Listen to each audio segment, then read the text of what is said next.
Moramai, this is Manx Radio. Earlier this week, we brought you the sad news that our friend and former colleague Terry Cringle had passed away at the age of 91. A renowned broadcaster and writer, a true master of his craft, Terry was a giant in Manx journalism, respected and loved by so many people, as the hundreds of tributes this week have clearly shown. And as we reflect on what was, by any standards, a remarkable career, we now bring you a second opportunity to hear a programme that was recorded and first broadcast just after Terry officially retired in the summer of 2020. Howard Caine paid Terry a visit to share memories and stories from a career spanning over 70 years. Hello, this is Terry Cringle.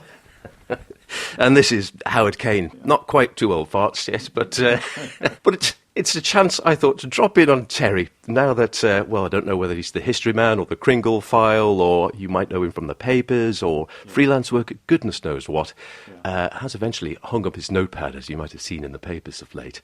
So I thought it was a chance to drop by, have a quick coffee, go and see him, how he's getting on, and hear a little bit about some of those early days, because, 70-odd years in journalism. How did it all start out? Because journalism wasn't in the family, was it? It wasn't in the family, and it certainly wasn't. That I didn't have it in my mind when I was still at Douglas High School up at St Ninian's, when I was still there, and coming to the end, and just didn't have anything at all in mind. I was casting around, and I had to think of something. Something to do? Yeah, I knew I was being flung out into the big wide world, and I had to do something. And fortunately, I had a tip-off. I had one of my fellow people up here sort of said, well, look, you should think about trying to get a job in the Examiner. I can tell you what, I've got I know somebody, and I'm told that they're looking for somebody to take on and train as a cub reporter.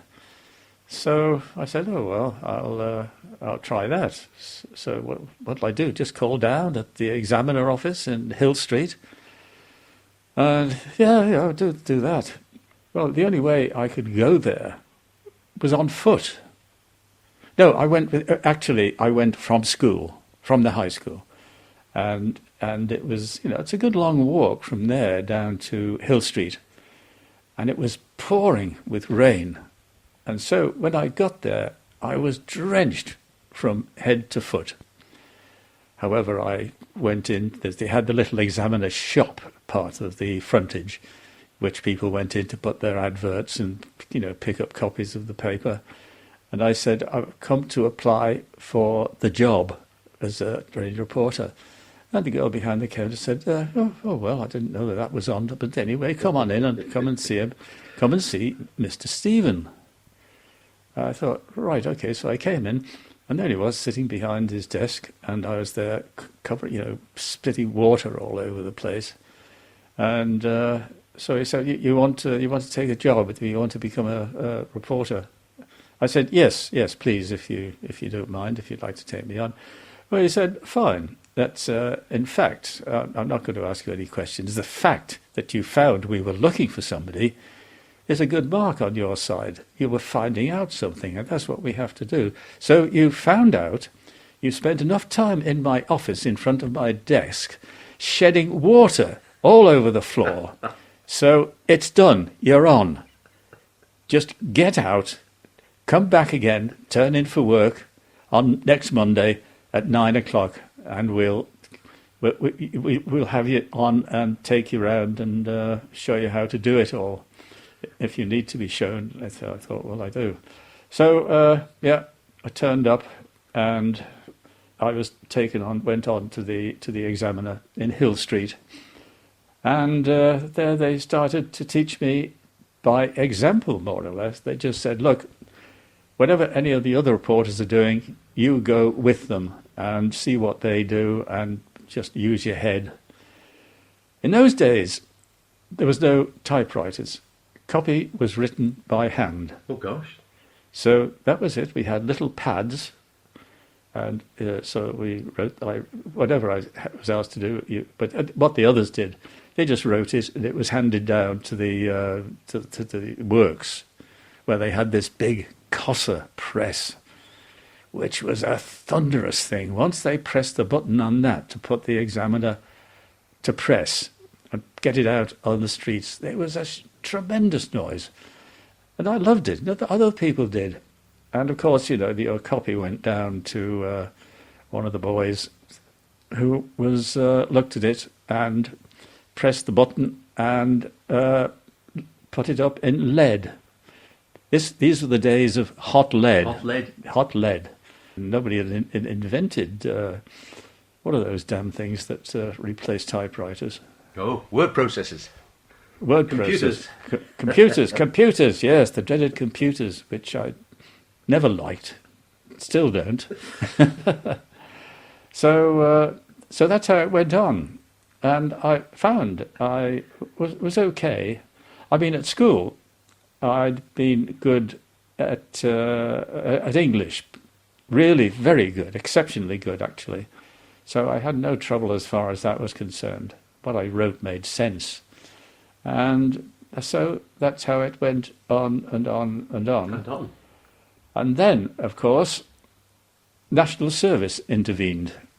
I was called up 1949 and shot off for what became 2 years national service. It was meant to start off as 18 months. But while all this was happening, the Korean War started. So everybody who'd been called up got an extra 6 months. After his much-loved national service, Terry went on to work in the UK for several papers, made a big change in his life and started to become a legend in his own lunchtime. While I'd been away, travelling around the country, I got married to a Yorkshire lady in Otley, name of Anne. We're now divorced. She divorced me for very good reason. I was a bad boy, and it was the greatest mistake I ever met. And by this time, I'd learned a bit about freelancing.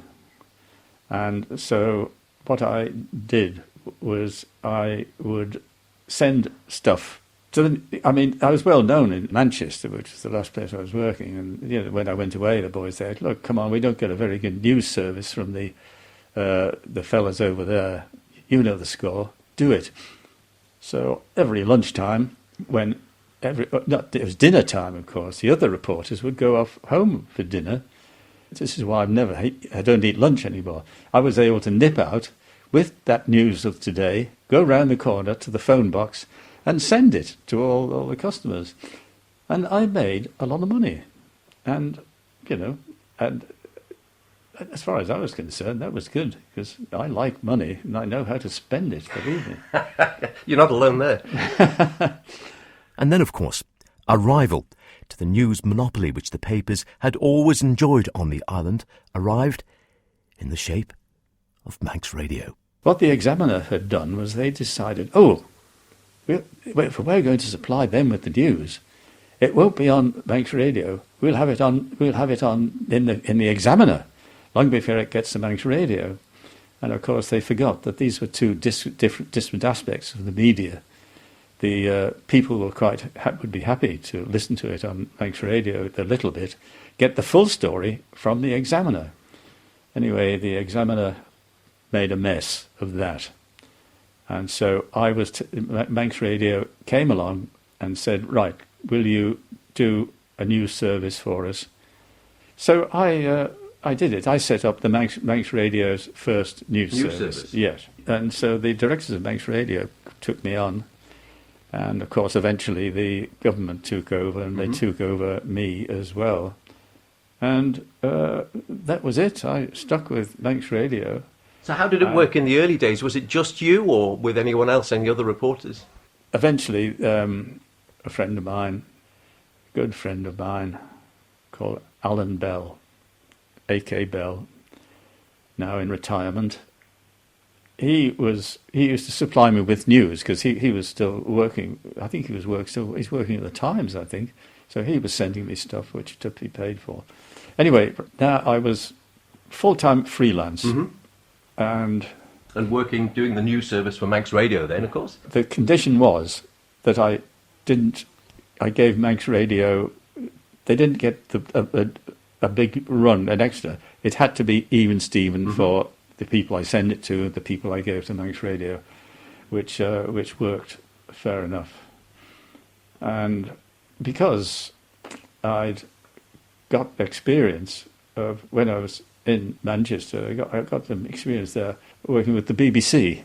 And actually, the BBC had an unmanned studio in Douglas. It was in it was upstairs over the billiard saloon on the promenade. So I knew how to do broadcasting. Colin Brown, as we all know, he was the third who came to the trio. Anyway, this went on quite nicely. And then all of a sudden, the government said Manx Radio was spending too much money. There must be redundancies. So I was made redundant. So I went to see the managing director. I said, "You're making me redundant. The other person, I'm better than they are."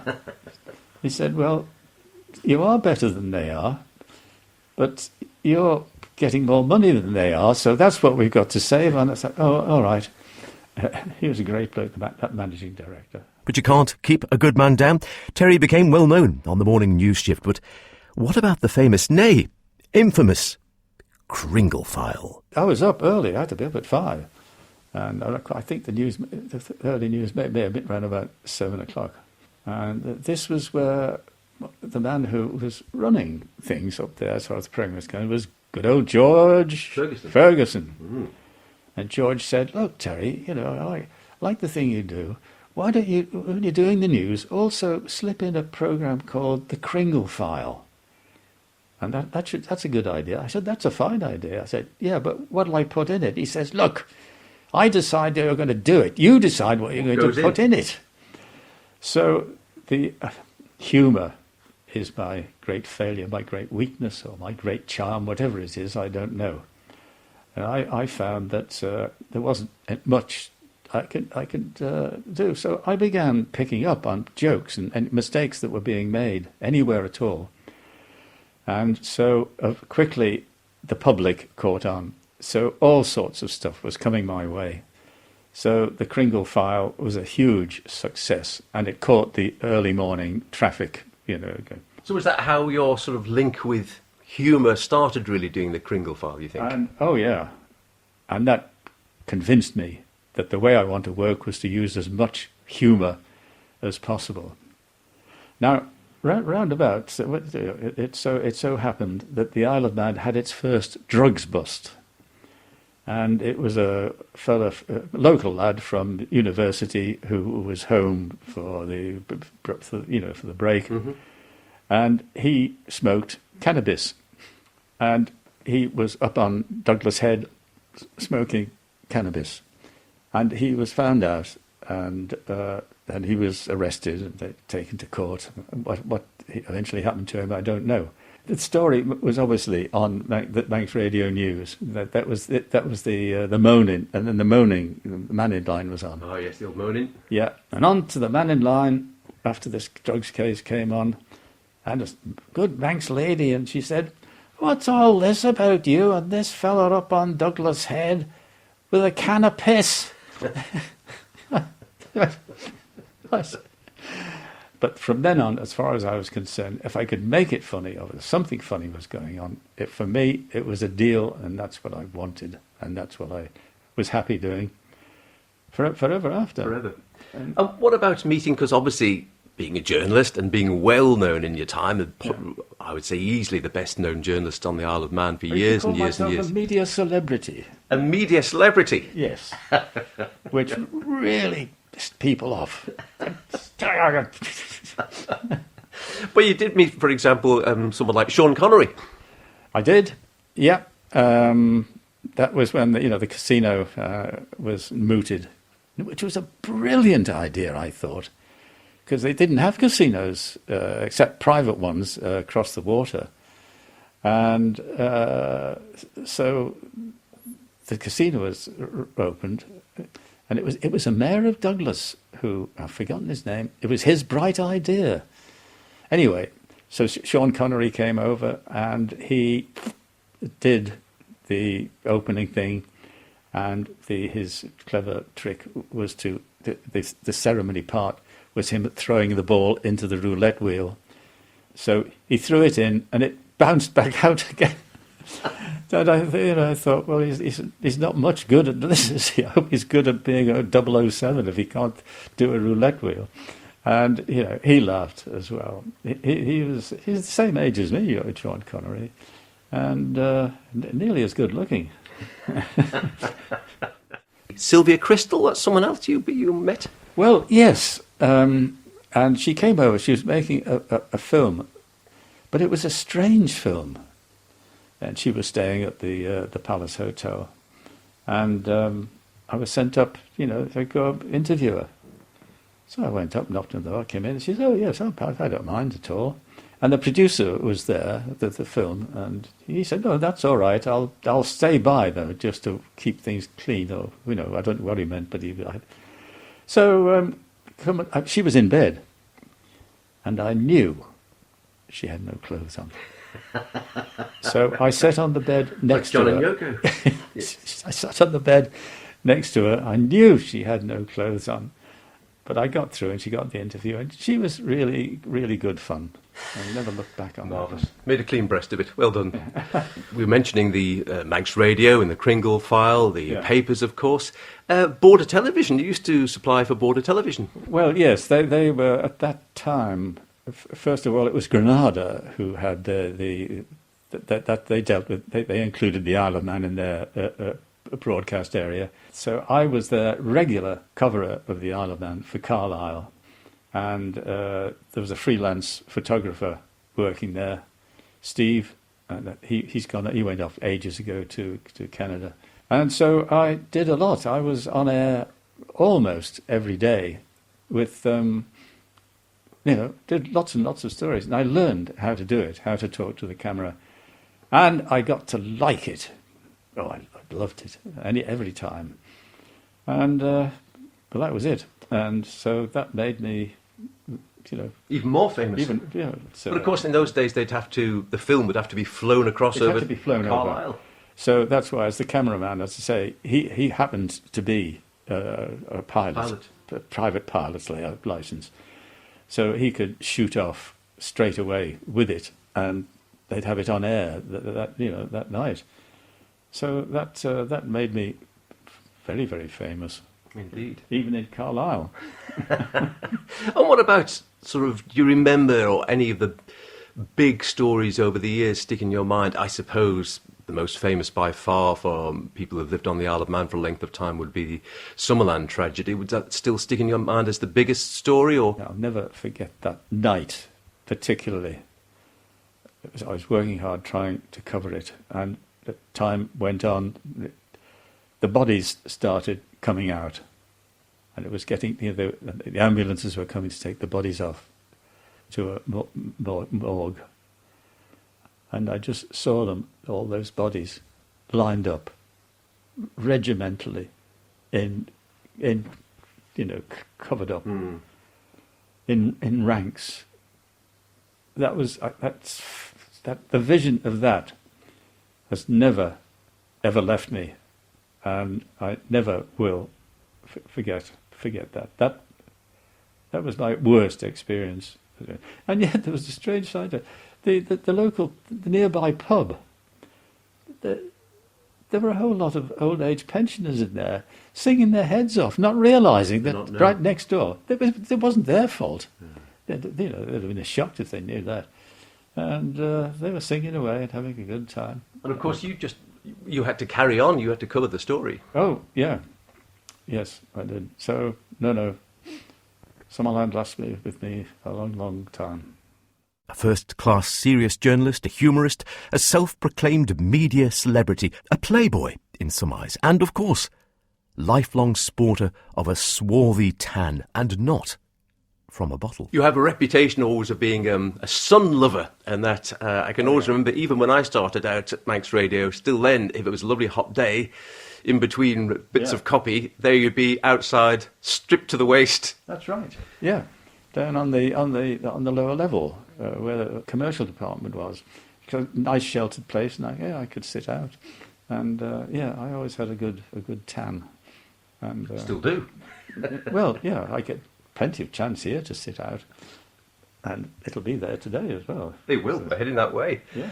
Because I always remember, I don't know whether you remember this, but I think it was Susie Richardson when she was at Manx Radio for many years. And I think it was Susie, tells the story of when she first started at Manx Radio. And she was a bit nervous her first day, and she came in, and she says the very first person I met was just after a news bulletin, and the studio door opened, and Terry Cringle came out just wearing a pair of red underpants, she said.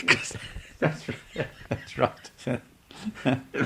You've been sunbathing, gone in, done the news, and gone back out to get a bit more raised. What do you think then over the years? Is there anything you were particularly, or anything you enjoyed most? So there was the papers, starting off in the Isle of Man, there was working at the papers in the UK, there was obviously Manx Radio, there was Border, and then of course latterly, up until only a few months ago, people remember of course the History Man as well. Now the History Man, that for me, I'm glad you mentioned that. History has always been a great interest of mine. That was something I was very good at school, one of my best subjects. And as a matter of print, and doing other things, I would go to the Manx Museum. And I used to go in there to get information on other things. And it occurred to me, and, there's something more to be done with this. And I like research, so I researched more, and I finally produced it and tried it out, and it worked. And I loved doing it. And I'm sorry it's not... Well, it does... On Sundays, it still comes out. It gets an airing now and again. It gets an airing. But don't get paid. Don't get paid for this. No, you're right there. So I'm very proud of the History Man, and it's been a long running program. I think I started it around about 2002. That's when the scripts I kept go back to, and that was every week. There must be hundreds and hundreds and hundreds of them. So after this long and packed life, is there something of which Terry's most proud? Yes, there is. And not perhaps what you may think. Yes. I've got a family. Yeah. I am a family man. That is the best coordination, human coordination of people getting together is as a family. And I still have a family. My former wife, Anne, and I, we are still in close contact because we have this combined interest in the family itself. We have a son and a daughter and 3 grandchildren. And as far as we're concerned, that's the family. Yeah. And it's a happy family. The divorce didn't break them up. And family life is the best life, and I have family life here. The trouble is, a lot of my family, nearly all of my family, live off the island. They can't get here. So I'm just waiting for the borders to be lifted, and then they can come over. And then they will come. Yeah. They like coming to see Grandad, getting him into the car, taking him for a run around the Isle of Man, which I never get to see. And it's amazing. I go out, Anne takes me out on runs all over, now and again. And I've forgotten what the Isle of Man looks like. It's a beautiful place to live. It must be the most beautiful place in the world for me. I'd sing you that song that the Bee Gees fella sang, in the summer days over. He was a little bit better than me. And still enjoy the humour. Oh, yeah. That's humour. Can't do without it. And fortunately, you're a funnyosity yourself. You like humour.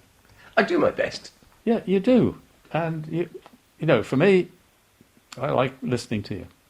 Well, we've always loved listening to you, Terry. You've been an inspiration to so many people at Manx Radio and on the Isle of Man.